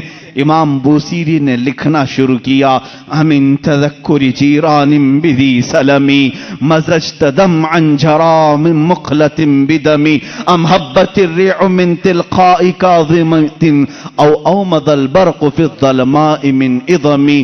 یہ قصیدہ لکھتے لکھتے لکھتے لکھتے آنسوؤں کی لڑیاں اتنی کہ بستر نم ہو گیا، آنکھیں لگ گئیں، بیداری کے عالم میں لکھ رہے تھے، آنکھیں لگ گئی، نیند آ گئی، اور اس وقت خواب میں میرے آقا تشریف لائے۔ کہا اے بوصیری کیا تو نے مجھے یاد کیا ہے؟ جب بھی امتی درد دل سے یاد کرے میرے آقا تشریف لاتے ہیں۔ امام شرف الدین بوصیری لکھ رہے تھے قصیدہ کہاں سے؟ الحمدللہ منشی الخلق من عدمی ثم الصلاة علی المختار فی القدمی۔ یہاں سے آپ نے قصیدہ لکھا اور آپ فرماتے ہیں قصیدے کے شروع میں چاہتا تھا یہ لکھیں مولایا صلی وسلم دائما ابدا، لیکن مجھ سے دوسرا شعر فٹ نہیں ہوتا تھا، دوسرا مصرع بن نہیں پا رہا تھا، پورے شعر لکھ دیا، پہلا ہی شعر مکمل نہیں ہوا، سو گیا۔ خواب میں میرے آقا نے فرمایا بوصیری جو ہماری شان میں لکھے ہو ذرا سناؤ، ذرا سناؤ۔ امام بوصیری سنانے لگے، ایک ہی شعر پر اٹکتے رہے، مولایا صلی وسلم دائما ابدا، مولایا صلی وسلم دائما ابدا۔ آگے کا آقا نہیں آ رہا ہے، میرے آقا نے فرمایا بوصیری اس آگے والا مصرع میری طرف سے رکھ لو، علی حبیبی کا خیر الخلق کلہم۔ دنیا کا یہ قصیدہ ہے امام شرف الدین بوصیری کا، جس کا پہلا شعر ان کی طرف سے ہے، دوسرا شعر مصطفیٰ جان رحمت کی طرف سے ہے۔ قصیدہ سنایا تو سنایا، میرے آقا صلی اللہ تعالی علیہ وسلم نے انعام کے طور پر اپنی پہنی ہوئی چادر انہیں دے دیا. کہا بوسیری یہ میری طرف سے انعام ہے، اور ان کے جسم پر اپنا ہاتھ پھیرا. کہا اللہ تجھے شفا عطا کرے. امام بوسیری کہتے ہیں خواب تو بڑا اچھا تھا، خواب میں کون کیا نہیں دیکھتا ہے. صبح ہوئی، لیکن میرے عزیزو جس نے رسول کو دیکھا اس نے حقیقت میں دیکھا. اللہ کے نبی فرماتے ہیں فَإِنَّهُ لَا يَتَمَثَّلُ بِيَ الشَّيْطَانِ، اس لیے کہ شیطان میری صورت میں آ ہی نہیں سکتا. جس نے رسول کو دیکھا اس نے حقیقت میں دیکھا. امام بوسیری فرماتے ہیں صبح اٹھا تو بھینی بھینی خوشبوئیں گھر میں تھی، مہکی مہکی ہوائیں تھی. میں نے سوچا خواب تو خواب ہوتا ہے، لیکن جب میں نے گود میں دیکھا تو رات میں عطا کی ہوئی چادر بھی موجود تھی. وہ چادر بھی موجود تھی. اور اس کے بعد اٹھنے کی کوشش کیا تو میں دیکھ رہا ہوں ہاتھ بھی سلامت، پیر بھی سلامت، جسم بھی سلامت، نہ کوئی لقوہ ہے نہ کوئی فالج ہے. یہ رسول پاک کا دربار ہے جس کو امام عشق و محبت اعلیٰ حضرت نے فرمایا میرے کریم سے گر قطرہ کسی نے مانگا، میرے کریم سے گر قطرہ کسی نے مانگا. دریا بہا دیے ہیں، دربے بہا دیے ہیں، کون دیتا ہے دینے کو منہ چاہیے، دینے والا ہے سچا. میرے عزیزو کسی کی جے وجے کیوں پکاریں، کیا غرض ہم کو، ہمیں کافی ہے سید اپنا نعرہ. مانگیں گے مانگے جائیں گے، منہ مانگی پائیں گے. سرکار میں نہ لا ہے نہ حاجت اگر کی ہے، واہ کیا جود و کرم ہے شہ بتہا تیرا، نہیں سنتا ہی نہیں مانگنے والا تیرا. ہمارے پاس جب اتنے سارے اشعار ہیں تو دوسروں کے ہاں در در کی ٹھوکریں کیوں کھائیں، ہم ادھر ادھر کی ٹھوکریں کیوں کھائیں، پھر کے گلی گلی تباہ ٹھوکریں سب کی کھائی کیوں. دل کو جو عقل دے خدا. تقریباً اعلیٰ حضرت یاد کیے جائیں گے، صبح قیامت تک سنیوں میں اعلیٰ حضرت کو یاد کیا جائے گا. بریلی کے امام نے ہی ہمیں راستہ مدینے کا دکھایا ہے. ہر مصیبت میں مانگو رسول پاک سے، ہر بے کسی کے عالم میں پکارو اسی رسول کو. حالے بریلی کے امام نے ہمیں نمازوں کے بعد سلام میں بھی یہی سکھایا ہے. جب سلام میں پیش کرو تو یوں ہی کہو یا رسول اللہ تم ہو حفیظ و مغیث. کیا ہے وہ دشمن خبیث، کہا ہے یقین کے ساتھ تم ہو حفیظ و مغیث. کیا ہے وہ دشمن خبیث، تم ہو تو پھر خوف کیا، تم پہ کروڑوں درود. اعلیٰ حضرت نے ہمیں یہی سکھایا ہے. کس سے مانگنا چاہیے؟ رسول پاک سے. یہاں مانگنا شرک نہیں. جو رسول پاک کے پاس مانگا وہ اللہ سمجھ کر کے نہیں مانگ رہا ہے، بلکہ اللہ والا سمجھ کر مانگ رہا ہے. اللہ کا عطا کرنے والا رسول سمجھ کر کے مانگ رہا ہے. ہم تو سلام میں بھی یہی پیش کرتے ہیں میرے آقا صلی اللہ تعالی علیہ وسلم کی بارگاہ میں کہ آقا آپ ہی ہمارا سہارا ہیں، آپ ہی ہمارے بے کسی کے وقت مددگار ہیں. آؤ سعادت الدارین کی ایک روایت میں تمہارے سامنے پیش کرتا ہوں اور میں سمیٹتا ہوں گفتگو کو. کون دیتا ہے دینے کو منہ چاہیے، یہی ہمارا عنوان سخن ہے. تقریباً 400 سال کے بعد کی بات ہے. میرے آقا صلی اللہ تعالی علیہ وسلم کے وفات کے 400 سال کے بعد بڑی حکایت، یہ حکایت روح فرسا ہے، بالکل روح کو جھنجھوڑتی ہے، ہماری امیدوں کو اور قریب کرتی ہے بارگاہ مصطفیٰ سے. فرماتے ہیں راوی کہ ایک شہر میں ایک ایسا آدمی تھا، مفلس تھا لیکن قرضے لیتا تھا لوگوں سے. ایک آدمی سے اس نے قرضہ لیا تھا، اب کھایا پیا ختم ہو گیا، پیسے نہیں تھے. قرضہ مانگنے والے آ گئے. قرضوں میں ڈوبے ہوئے لوگ بھی سنو، جس کا کوئی نہیں اس کا میرا آقا ہے. وہ شخص قرضے تو لیا تھا لیکن دے نہیں پا رہا تھا. اب جو قرض خواہ آدمی ہے اس نے دھمکیاں دی، نہیں دیا. اس کے بعد اس نے مقدمہ کر دیا قاضی کے پاس. کورٹ میں طلب ہوا. کورٹ میں جانے کے بعد قاضی صاحب نے پوچھا کہ اس کا تیرے اوپر قرضہ ہے؟ کہا ہاں ہے. کب ادا کرے گا؟ کہا دیکھ رہا ہوں. کہاں سے ادا کرے گا؟ ہے ہی نہیں کچھ بھی۔ قاضی نے کہا کل تک کی تجھے مہلت دیتا ہوں، اگر تو نہیں ادا کیا تو تجھے جیل میں ڈال دوں گا، جا کہیں سے بھی لے کر کیا اور اس کا قرضہ ادا کر۔ اس نے بہت ریکویسٹ کیا مجھے اور لمبا ٹائم دے، میرے چھوٹے بچے ہیں، بیوی ہیں، کون دیکھے گا؟ قاضی نے ایک نہیں سنی، دربار سے نکال دیا گیا۔ ایک دن کا ٹائم، ایسا شخص کہاں جائے؟ راستے میں روتے ہوئے جا رہا تھا، ایک بزرگ سے ملاقات ہوئی۔ اس بزرگ نے پوچھا کیوں رو رہے ہو؟ کہا ایسا ایسا معاملہ ہے۔ کہاں سے لاؤں؟ اس بزرگ نے کہا ایک کام کر، گھر میں جا، جب رات ہو جائے اکیلا بیٹھ، تاجدار مدینہ پر درود بھیج۔ رسول پاک صلی اللہ علیہ وسلم کو اپنے غم کی داستان سنا، کچھ نہ کچھ تو حل وہاں سے مل ہی جائے گا۔ لیکن یقین کے ساتھ وہ گیا، ڈوبتے کو تنکے کا سہارا۔ وہ گھر آیا، شام کو اپنی بیوی بچوں کو جب اس نے سنایا تو سب غمگین تھے۔ ایک دن کے بعد اگر باپ ان کا جیل میں چلا جائے، اس کا شوہر جیل میں چلا جائے تو ان کا گھر کیسے چلے؟ رات کے وقت تنہائی میں بیٹھ کر کے وہ رونے لگا، بہت رویا۔ صبح کا وقت قریب آ رہا تھا، خواب میں اسے رسول کریم صلی اللہ علیہ وسلم کی زیارت ہوئی۔ کہاں کہاں میرے آقا کو ڈھونڈو گے؟ میرے آقا نے سچ فرمایا، ابغونی فی ضعفائکم، تمہارے غریبوں میں، کمزوروں میں مجھے تلاش کرو۔ رسول پاک نے خود فرمایا تمہارے غریبوں میں میں مل جاؤں گا۔ اللہ کے حبیب صلی اللہ علیہ وسلم نے اس سے کہا کیوں روتا ہے، کیوں غم کرتا ہے؟ اس نے کہا قاضی نے مجھے دھمکی دی ہے، کل تک اگر نہیں ادا کروں گا جیل میں ڈال دیا جائے گا۔ مجھے ابھی قرضے کے لیے اتنے مال کی ضرورت ہے۔ اللہ کے نبی صلی اللہ تعالی علیہ وسلم ارشاد فرماتے ہیں، اے بندے ایک کام کر، شہر چلا جا، شہر میں جو بادشاہ کا وزیر ہے وہ میرا عاشق ہے، وہ میرا چاہنے والا ہے، اس سے جا کر کہہ دے تجھے جتنی ضرورت ہے وہ تجھے مال دے دے گا، وہ تجھے پیسے دے دے گا۔ اب یہ غریب آدمی ہے، وزیر کا دربار بڑا دربار، اس نے خواب میں یہ پوچھ بھی لیا آقا اگر وہ مجھ سے سوال کرے تجھے رسول پاک نے بھیجا ہے تو میں کیا دلیل میں بات کروں گا، دلیل میں کیا چیز پیش کروں گا؟ حضور پاک نے یہ تک بھی بتا دیا، فرمایا اس کا ایک راز ہے جو میرے علاوہ کوئی نہیں جانتا، میں تجھے بتاتا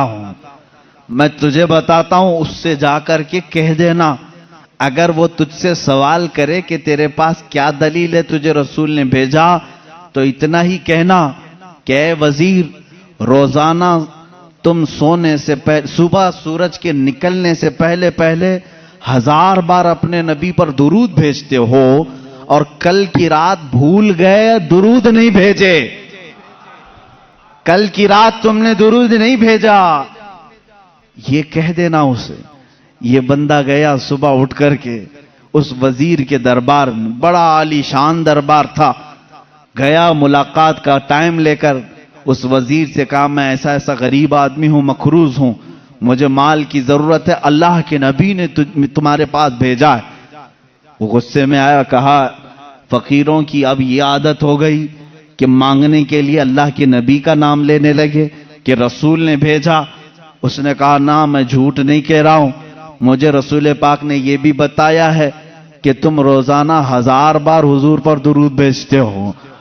وہ اپنی کرسی سے اچھل آیا اور اس نے کہا یہ بات تو میری بیوی کو تک خبر نہیں ہے، کسی کو نہیں معلوم۔ کہا کیا کہا رسول پاک نے؟ کہا کہ کل تم بھول گئے تھے، درود نہیں بھیجے۔ اس نے کہا حقیقت میں میرے آقا نے سچ فرمایا، کوئی زندگی کی ایک رات آج تک میری قضا نہیں ہوئی، کل میری زندگی میں ایسا دن آیا کہ میں درود نہیں پڑھ سکا، بہت رویا، اپنے خزانے کے پاس لے جا کر اسے کھڑا کر دیا، اے غریب آدمی تجھے جتنے مال کی ضرورت ہے لے جا، بس میرا دل آج سے مطمئن ہوا کہ میرا درود رسول تک پہنچ رہا ہے، میرے آقا کی نظر میں ہے، میں میرے آقا کو منا لوں گا، میں میرے آقا سے صلح کر لوں گا، لیکن تو میرے لیے خوشخبری کا قاصد بن کر آیا ہے، تو میرے لیے خوشی کا پیغام لے کر آیا ہے، تجھے جو چاہے لے جا۔ اس غریب نے کہا نہ، مجھے جتنی ضرورت ہے اتنا لیتا ہوں، اتنا ہی مال لیا، دوڑا دوڑا خوشی سے آیا۔ کہاں آیا؟ عدالت میں۔ قاضی بھی تھے، قاضی سے کہا قاضی صاحب قرض خواہ کو بلاؤ۔ آج سینہ چوڑا تھا، مال موجود تھا، جس کا حساب ادا کروں گا۔ قاضی کے پاس وہ قرض خواہ آئے، لیکن محفل جمی تھی۔ اسی وقت قاضی نے کہا بیٹھ جا، تھوڑا ٹھنڈا ہو جا، سکون لے لے۔ تھوڑی دیر کے بعد قاضی نے بالکل ہی یہاں الگ ہی معاملہ کر دیا۔ قاضی نے کہا یہ غریب جس کا قرضہ دینا ہے وہ سب کھڑے ہو جائیں، بتائیں کتنا کتنا قرضہ ہے۔ سبوں نے کہا اتنا اتنا ہے۔ قاضی نے کہا یہ نہیں، میں اپنی جیب سے ادا کروں گا، میں ادا کروں گا اس کا قرضہ۔ یہ غریب کھڑا ہوتا ہے، کہتا ہے کل تو جیل کی دھمکی، کل تو آپ بند کرنے کی دھمکی دے رہے تھے، آج میری طرف سے قرضہ ادا کرنے کی بات۔ قاضی کہتے ہیں کل تک میں تجھے نہیں پہچانتا تھا، کل جب رات گیا مصطفیٰ کریم کی زیارت ہوئی، میرے آقا نے تیری طرف اشارہ کر کے مجھے بتایا کہ اے قاضی تیرے پاس دنیا کی بہت دولت ہے، اس ایک غریب کا قرضہ تو اپنی جیب سے ادا کر، میں کل تجھے جنت کے محلات بدلے میں ادا کروں گا۔ اے غریب نہ تو مال نہیں دے گا، میں ہلکے میں سودا نہیں کروں گا، مجھے رسول نے بشارت دی ہے، میں تیرا مال اپنی جیب سے ادا کروں گا۔ جب یہ قاضی کی باتیں سننے لگے سارے قرض خواہ کھڑے ہوئے، کہا جب یہ آدمی اتنا افضل ہے کہ بارگاہ رسول میں مقبول ہے، ہم گواہی دیتے ہیں کہ ہم نے سب قرضہ معاف کر دیا، اب بھی اگر اسے چاہے تو ہم سے لے سکتا ہے۔ کون دیتا ہے دینے کو منہ چاہیے، کون دیتا ہے دینے کو منہ چاہیے، دینے والا ہے سچا ہمارا نبی، اتنا دیا سرکار نے مجھ کو جتنی میری اوقات نہیں، یہ تو ان کا کرم ہے ورنہ مجھ میں تو ایسی بات نہیں۔ عزیزان گرامی، آج جو ہم اس مقام پر ہیں یہاں پر بھی ہم فخر سے یہی کہتے ہیں یا رسول اللہ اتنا دیا سرکار نے مجھ کو جتنی میری اوقات نہیں، یہ تو ان کا کرم ہے ورنہ مجھ میں تو ایسی بات نہیں۔ آپ خود دیکھو اللہ کے نبی نے تمہیں، ان کے صدقے میں اللہ نے تمہیں کیا کیا نہیں دیا ہے، یہ رسول کی سخاوت نہیں ہے تو اور کیا ہے۔ آج بھی مانگنے کا سلسلہ باقی رکھو، لیکن اس کے در سے نہیں، دربار رسالت سے مانگیں گے۔ کیوں؟ ان کے ہم غلام ہیں، انہی سے مانگیں گے۔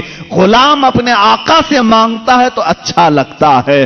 اب ایک اور روایت میں عرض کرتا ہوں، حضرت علا ابن مبارک، بعض روایت میں جلا ابن مبارک رحمہ اللہ تابعی ہیں، یہ فرماتے ہیں مدینے میں پہنچا تھا، حضور پاک صلی اللہ تعالی علیہ وسلم کے مدینے پہنچا، بھوکا تھا، کچھ بھی کھانے کے لیے نہیں تھا، پیسے بھی ختم ہو گئے تھے۔ مسجد نبوی میں گیا، دوپہر کا وقت تھا، وہ بھوک کی وجہ سے شدت سے تکلیف ہو رہی تھی، سو گیا یہ کہہ کر کے یا رسول اللہ تمہارا مہمان ہوں، آپ ہی کھلائیں۔ کس سے مانگوں، کون دے گا مدینے میں، اور مدینے میں آ کر دوسروں سے مانگوں اچھا بھی نہیں لگتا، آپ کے ہوتے ہوئے کس دربار پر میں جاؤں۔ حضور پاک صلی اللہ تعالی علیہ وسلم کی بارگاہ میں سوال کیا، سو گیا۔ میرے عزیزو کتنی مثالیں میں تمہارے سامنے رکھوں، یہ فقہائے امت محدثین اور بزرگوں کی بات میں کر رہا ہوں، عام بندوں کی نہیں۔ حضرت شیخ علا فرماتے ہیں میں نے خواب میں دیکھا قبر رسول سے حضور پاک صلی اللہ تعالی علیہ وسلم تشریف لا رہے ہیں، آپ کے ایک ہاتھ میں روٹی ہے اور ایک ہاتھ میں شہد ہے، ہاتھ میں روٹی اور شہد ہے، اور کہتے ہیں ابن مبارک تجھے بھوک لگی ہے، تو مدینے میں آیا، میرا مہمان ہے، یہ روٹی اور شہد لگا کر کھا لے۔ کہتے ہیں میں جلدی سے بڑھ کر ہاتھ سے روٹی لے لیا، شہد لگا کر کھاتا رہا، آدھی روٹی کھایا تھا، کب؟ خواب میں بعد وفات رسول، حضور کی ظاہری زندگی کی بات نہیں کر رہا ہوں، وفات کے کئی سو سال بعد کی بات، اور خواب میں حضور کھلا رہے ہیں، روٹی کھلا رہے ہیں، شہد کھلا رہے ہیں۔ کہتے ہیں عصر کا وقت ہو گیا، مؤذن نے اذان دینا شروع کیا تو مسجد میں جو بھی سوئے ہوں گے اٹھا دیے جاتے ہیں. کسی نے پیر پکڑ کر کھینچ کر مجھے اٹھا دیا, میں جھٹکا لے کر اٹھا تو دیکھا آدھی روٹی اور شہد اب بھی میرے ہاتھ میں موجود ہے. کون دیتا ہے دینے کو منہ چاہیے, دینے والا ہے سچا ہمارا نبی. عزیزان گرامی وقار, اس طرح کی بے شمار مثالیں ہیں.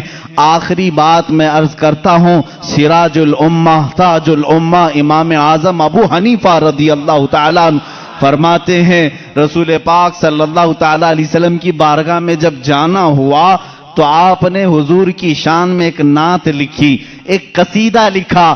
یا سید السادات جئتک قاصدا ارجو رضاک واحتمی بحماک.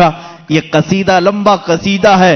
کہتے ہیں میں نے کسی کو نہیں سنایا, لکھ کر کے رکھ لیا, بارگاہ رسول میں جا کر کے سناؤں گا, حضور کے دربار میں پہلے سناؤں گا. امام اعظم ابو حنیفہ رحمہ اللہ سفر کر کے مدینے پہنچتے ہیں. صبح کا وقت ہے, اذان سے پہلے مسجد نبوی میں مؤذن جو اذان دینے کے لیے اونچی جگہ کھڑا ہوتا ہے, کہتے ہیں وہاں مؤذن کھڑے ہو کر اذان سے پہلے یہ گنگنا رہا ہے, یا سید السادات جئتک قاصدا ارجو رضاک واحتمی بحماک. امام اعظم کہتے ہیں میرے شعر لیک ہو گئے, میری نعت لیک ہو گئی. پہلے سے مؤذن مسجد نبوی کا سنا رہا ہے, اسے کیسے خبر ہوئی؟ کہتے ہیں یہ کسی نے پہلے سے لکھ رکھا تھا. یہ کس کی نعت ہے؟ یہ تو میں نے لکھی ہے. جب اس نے گنگنا کر اذان دے کر اپنا اختتام کیا, نیچے آیا تو میں نے اس کا ہاتھ پکڑ لیا, پوچھا یہ تو نے قصیدہ جو تلاوت کیا یہ کہاں سے؟ یہ تیرا لکھا ہے کسی بزرگ کا لکھا ہے؟ وہ کہتا مجھے معلوم نہیں, یہ میرا لکھا نہیں, کسی بزرگ کا نہیں. کل خواب میں نے مصطفیٰ کریم صلی اللہ علیہ وسلم کو دیکھا, اللہ کے نبی صلی اللہ علیہ وسلم کی محفل سجی تھی. اس محفل میں یہ قصیدہ پڑھا جا رہا تھا کہ رسول فرما رہے تھے کل میرا ایک چاہنے والا آئے گا اور میری قبر پہ یہ سنائے گا. میں نے وہ اشعار سن لیے, یاد کیا, وہ میزنا سے آج میں نے تلاوت کی. میرے آقا صلی اللہ علیہ وسلم اپنے غلاموں کو کتنا نوازتے ہیں, جو جائے اسے اس کے اعتبار سے نوازتے ہیں. جو جس حیثیت سے جائے حضور نے اس کو اس حیثیت سے نوازا ہے. لیکن ایک شان یہ ہے میرے آقا کی, ایک شان ہے, میں اور آپ کسی کو دے دیں تو کیا کہیں گے؟ جا اللہ تیرا بھلا کرے. ہاں, بلکہ ہم یہ نہیں کہتے, دینے کے بعد یہ کہتے ہیں میاں دعا کر دینا ہمارے لیے. یہ ہے نا, فقیر کو دینے کے بعد آپ کیا کہیں گے؟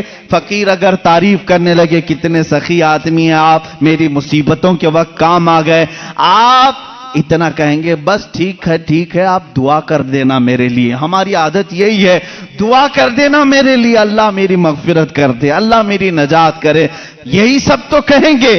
لیکن رسول کی شان یہ ہے, آتا ہے فقیروں پہ انہیں پیار کچھ ایسا, خود بھیگ دیں اور خود کہیں منگتے کا بھلا ہو. حضور جب دیتے تھے یہ نہیں کہتے میرے لیے دعا کر, بلکہ خود اس کے لیے دعا بھی کرتے تھے, جا تجھے اللہ اور نوازے اور نوازے. سرکار دو عالم صلی اللہ تعالی علیہ وسلم کی بارگاہ میں شاعر اسلام نے سچ کہا ہے, منگتا تو ہے منگتا کوئی شاہوں میں دکھا دو, جس کو میرے سرکار سے ٹکڑا نہ ملا ہو.